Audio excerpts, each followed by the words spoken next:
Everybody, നമ്മൾ കണ്ടിട്ട് കുറച്ചായല്ലേ. ഞാൻ ആക്ച്വലി കുറച്ച് തിരക്കുകളും കുറച്ച് അസുഖമൊക്കെ ആയിട്ട് സൈഡായി പോയി, അതുകൊണ്ടാണ്. എനിവേ, ഇന്ന് ഒരു ടോപ്പിക്കിനെ കുറിച്ച് ഞാൻ പറയാം. എൻ്റെ പേഴ്സണൽ തോട്ട്സ് ആട്ടോ ഞാൻ പറയുന്നത്. എന്താണെന്ന് വെച്ച് കഴിഞ്ഞാൽ, നമ്മൾ റിലേഷൻഷിപ്പിലായി കഴിഞ്ഞാൽ അതിപ്പോൾ ബോയ്സ് ഗേൾസിനോടാണെങ്കിലും ഗേൾസ് ബോയ്സിനോടാണെങ്കിലും ഇനീഷ്യൽ ടൈംസിൽ പറഞ്ഞു കേട്ടിട്ടുള്ളൊരു കാര്യമാണ്, നിനക്കിനി ഞാനുണ്ടല്ലോ, എൻ്റെ ഹോൾ വേൾഡ് നീയാണ്, എനിക്ക് നീ മാത്രം മതി, എനിക്ക് വേറെ ആരും വേണം എന്നില്ല.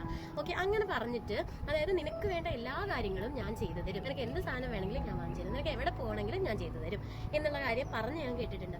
സോ അങ്ങനത്തെ ഒരു സിറ്റുവേഷനിൽ അത് പറയുമ്പോൾ മോസ്റ്റ് ഓഫ് ദ കപ്പിൾസിനും എനിക്ക് തോന്നിയിട്ടുള്ളൊരു കാര്യം, അപ്പോൾ അവരെന്താ ചെയ്യുന്നത് വെച്ചാൽ അവരുടെ ഫ്രണ്ട്സിനെ അല്ലെങ്കിൽ അവരുടെ റിലേറ്റീവ്സിനെ അല്ലെങ്കിൽ കസിൻസിനെ ഫാമിലിനൊക്കെ ഇനിയിപ്പോൾ എനിക്ക് ഇവരൊന്നും വേണ്ട, എനിക്ക് ഇങ്ങനെ ഒരു പാർട്ട്ണറെ കിട്ടി, ആളെ ഇത് ചെയ്തു തരും എന്ന് പറഞ്ഞു, അപ്പോൾ എനിക്ക് ഇനി ആ ആൾ മാത്രം മതി എൻ്റെ ലൈഫിൽ എന്ന് തിങ്ക് ചെയ്യുന്ന പാർട്ട്നേഴ്സിനെയും കപ്പിൾസിനെയും ഞാൻ കണ്ടിട്ടുണ്ട്. അപ്പോൾ എന്താ സംഭവിക്കുന്നതെന്ന് വെച്ചാൽ, ഒരു എമർജൻസി സിറ്റുവേഷൻ നമ്മുടെ ലൈഫിൽ ഉണ്ടാകുമ്പോൾ ശരിക്കും ഒരു സെറ്റിൽഡ് ആയിട്ടുള്ള ഒരു നല്ലൊരു ജോബ് ചെയ്യുന്ന ഒരാളാണ് നമ്മുടെ പാർട്ട്ണറിനുണ്ടെങ്കിൽ, ആ പാർട്ട്ണറിനെ എപ്പോഴും നമുക്ക് വേണ്ടി സമയം കണ്ടുപിടിക്കാനോ അല്ലെങ്കിൽ നമുക്കൊരു സിറ്റുവേഷൻ വരുമ്പോൾ അവൈലബിൾ ആവാനും പറ്റണമെന്നുണ്ടോ?